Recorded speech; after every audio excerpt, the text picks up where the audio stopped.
Today we learn about type of the house. ಅಂದ್ರೆ ಇವತ್ತಿನ ದಿನ ನಾವು ಮನೆಯ ವಿಧಗಳ ಬಗ್ಗೆ ತಿಳ್ಕೊಳ್ಳೋಣ. Okay, type of the house ಯಾವ್ಯಾವು ಅನ್ನೋದನ್ನ ನಾವು ಔಟ್ಸೈಡ್ ಅಲ್ಲಿ ಹೋಗಿ ನೋಡ್ಕೊಂಡು ಬರೋಣ. ಚಿಲ್ಡ್ರನ್, ದಿಸ್ ಈಸ್ ಹಟ್ ಅಂದ್ರೆ ಗುಡಿಸಲು ಮನೆ. One of the type of house ಅಂದ್ರೆ ಮನೆಯ ಒಂದು ವಿಧ ಇದು, ಗೊತ್ತಾಯ್ತಾ? ನೆಕ್ಸ್ಟ್ ಬರ್ರಿ ಇನ್ನೂ ಒಂದು house. Children, this is roof tiled house. Roof tiled house ಅಂದ್ರೆ ಹೆಂಚಿನ ಮನೆ. ಕಾಣಿಸ್ತಾ ಇದೆಯಾ? What is this? This is roof tiled house. ಅಂದ್ರೆ ಎಂತ ಮನೆ ಇದು? Very good. Children, this is mould RCC building. ಇದು ಏನ್ ಹೇಳ್ರಿ?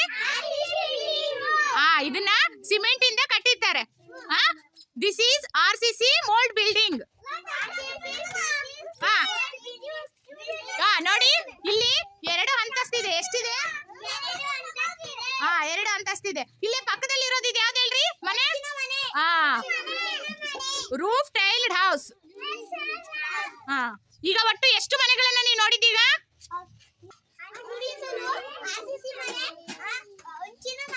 ಈಗ 3 ನೋಡಿದ್ರಲ್ವಾ?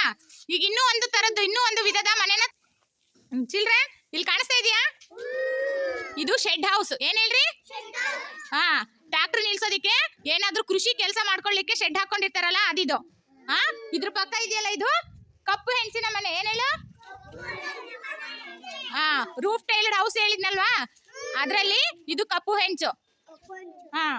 ಈಗ ಒಟ್ಟು ಎಷ್ಟು ತರದ ಮನೆಗಳನ್ನ ನೋಡಿದ್ರಿ ನೀವು? 3 ಶೆಡ್ ಒಂದ್ ಸೇರಿ 4. ಇಲ್ಲೊಂದು ಬಿಲ್ಡಿಂಗ್ ಇದೆ, ಕಾಣಿಸ್ತಾ ಇದೆಯಾ? ಇದು ಕೂಡ ಶೆಡ್, ಆದ್ರೆ ಶೀಟ್ ಹಾಕಿರೋಂತ ಶೆಡ್ಡಿನ ಮನೆ. ನೋಡಿ, ಶೀಟು ಕಾಣಿಸ್ತಾ ಇದೆಯಾ? ಶೀಟ್. ಇದು ಕೂಡ ಕೃಷಿಗೆ ಸಂಬಂಧಿಸಿದ ಕೆಲಸ ಮಾಡುವಂತ ಶೆಡ್. ಮಕ್ಕಳಲ್ಲಿ ಕಾಣಿಸ್ತಾ ಇದೆಯಲ್ಲ, ಅದು ಟೆಂಟ್ ಹೌಸ್. ಏನ್ ಹೇಳ್ರಿ? ಅಂದ್ರೆ ಈ ಟಾರ್ಪಲ್ಗಳಂತದ್ದನ್ನ ಬಟ್ಟೆಯಿಂದ ಆಗಿರ್ತಕ್ಕಂಥ ಟೆಂಟ್ ಹಾಕಿರ್ತಾರಲ್ವಾ, ಅದು ಟೆಂಟ್ ಹೌಸ್. ಅದು ಕಾಣಿಸ್ತಾ ಇದೆಯಾ? ಇವೆಲ್ಲ ಟೈಪ್ ಆಫ್ ದಿ ಹೌಸ್ ಅಂದ್ರೆ ಮನೆಯ ಹಲವಾರು ವಿಧಗಳು. ಸರಿ ಮಕ್ಕಳ, ಈಗೆಲ್ಲ ನಾವು ಹೊರಗೋಗಿ ಮನೆಗಳನ್ನ ನೋಡ್ಕೊಂಡ್ ಬಂದ್ವಲ್ವಾ? ಯಾವ್ಯಾವ ತರದ ಮನೆಗಳನ್ನ ನೋಡ್ಕೊಂಡ್ ಬಂದ್ರಿ ನೀವು? ಮತ್ತೆ ಮತ್ತೆ